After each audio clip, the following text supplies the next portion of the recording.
Hi hello ನಮಸ್ಕಾರ ಸ್ನೇಹಿತರೆ, ನೀವು ನೋಡ್ತಾ ಇದ್ದೀರಾ videos for public YouTube channel.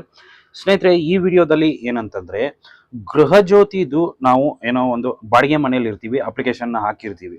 But ಮನೆ ಚೇಂಜ್ ಮಾಡಿದಾಗ ಅದನ್ನ ನಾವು ಯಾವ ತರ ಡೀಲಿಂಕ್ ಮಾಡಿಕೊಂಡು ಹೊಸದಾಗಿ ಅಪ್ಲಿಕೇಶನ್ ಅನ್ನ ಹಾಕೋದು ಅನ್ನೋದ್ರ ಬಗ್ಗೆ ಕಂಪ್ಲೀಟ್ ಡೀಟೇಲ್ ಆಗಿ ನಾನು ನಿಮಗೆ ಇವತ್ತಿನ ಈ ವಿಡಿಯೋದಲ್ಲಿ ತಿಳಿಸ್ಕೊಡ್ತಾ ಇದ್ದೀನಿ.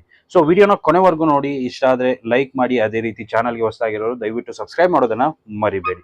ಹಂಗೇನೆ ಯಾರೆಲ್ಲ ಬಾಡಿಗೆ ಮನೆಯಲ್ಲಿದ್ದು ಬಾಡಿಗೆನ ಚೇಂಜ್ ಮಾಡ್ತಿರ್ತಾರಲ್ಲ ನಿಮ್ಮ ಸ್ನೇಹಿತರು, ಅವ್ರಿಗೆ ಶೇರ್ ಮಾಡಿ, ತುಂಬಾ ಯೂಸ್ಫುಲ್ ಆಗುತ್ತೆ. ಸೊ ಇವಾಗ ವಿಡಿಯೋನ ಶುರು ಮಾಡೋಣ ಬನ್ನಿ. ಸೊ ನಾವು ಮೊದಲಿಗೆ ಏನ್ ಮಾಡಿರ್ತೀವಪ್ಪ ಅಂತಂದ್ರೆ ಅಪ್ಲಿಕೇಶನ್ ಒಂದು ಆಧಾರ್ ಕಾರ್ಡ್ ಇಂದ ಅಪ್ಲಿಕೇಶನ್ ಹಾಕಿರ್ತೀವಿ, ಅದು ಬಾಡಿಗೆ ಮನೆಗೆ. ಸೊ ಬಾಡಿಗೆ ಮನೆನ ಖಾಲಿ ಮಾಡ್ಬಿಟ್ಟು ಹೊಸ ಮನೆಗೆ ಏನು ಹೋಗ್ತೀವಿ. ಅಲ್ಲಿ ನಾವು ಏನಪ್ಪಾ ಅಂತಂದ್ರೆ ಗೃಹ ಜ್ಯೋತಿಗೆ ಅಪ್ಲಿಕೇಶನ್ ಹಾಕಕ್ ಆಗಲ್ಲ, ಯಾಕಂದ್ರೆ ಆಲ್ರೆಡಿ ಲಿಂಕ್ ಇರುತ್ತೆ. ಸೊ ಅದನ್ನ ಡಿಲಿಂಕ್ ಯಾವ ತರ ಮಾಡೋದು ಅಂತಂದ್ರೆ ನಾವು ಡೈರೆಕ್ಟ್ ಆಗಿ ಸೇವಾ ಸಿಂಧುಗೆ ಬರೋಣ.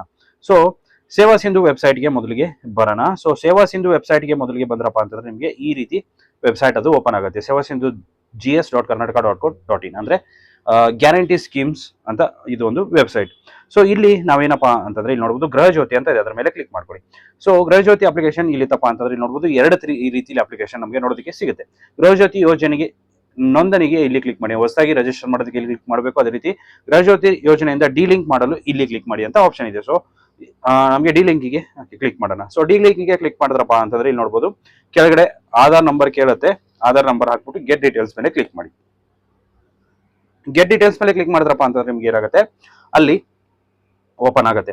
ಸೊ ನಿಮ್ಮ ಡೀಟೇಲ್ಸ್ ಕಂಪ್ಲೀಟ್ ಆಗಿ ಓಪನ್ ಆಗುತ್ತೆ. ಡಿಲಿಂಕ್ ಅಂತ ಆಪ್ಷನ್ ಕೇಳುತ್ತೆ. ಸೊ ಡಿಲಿಂಕ್ ಮೇಲೆ ಕ್ಲಿಕ್ ಮಾಡಿ. ಸೊ ಡಿಲಿಂಕ್ ಮೇಲೆ ಕ್ಲಿಕ್ ಮಾಡಿದ್ರಪ್ಪ ಅಂದ್ರೆ OTP ಬರುತ್ತೆ. ಎಲ್ಲ ಕಂಪ್ಲೀಟ್ ಆಗಿ OTP ಆದ್ಮೇಲೆ ಫೈನಲ್ ಆಗಿ ಡಿಲಿಂಕ್ ಆಗುತ್ತೆ. ಸೊ ಡಿಲಿಂಕ್ ಆದ್ಮೇಲೆ ನೀವು ಏನ್ ಮಾಡೋದಪ್ಪ ಅಂತಂದ್ರೆ ಹೊಸದಾಗಿ ಅಪ್ಲಿಕೇಶನ್ ಅನ್ನ ಸಬ್ಮಿಟ್ ಮಾಡ್ಕೋಬಹುದು. ಮನೆ ಎಲ್ಲಿ ಚೇಂಜ್ ಮಾಡಿರ್ತಾರ ಅಲ್ಲಿ ಹೋಗ್ಬಿಟ್ಟು ಏನ್ ಮಾಡ್ಬೋದು, ಚೇಂಜಸ್ ಅನ್ನ ಮಾಡ್ಕೋಬಹುದು. ಸೊ ಇಷ್ಟು ಸಿಂಪಲ್ ಆಗಿದೆ ವಿಡಿಯೋ. ಸೊ ವಿಡಿಯೋ ಇಷ್ಟ ಆಗಿದೆ ಅನ್ಕೊಂಡಿದ್ದೀನಿ. ಇಷ್ಟ ಆಗಿದ್ರೆ ಲೈಕ್ ಮಾಡಿ, ಶೇರ್ ಮಾಡಿ, ಸಬ್ಸ್ಕ್ರೈಬ್ ಮಾಡೋದನ್ನ ಮರಿಬೇಡಿ. Thank you so much.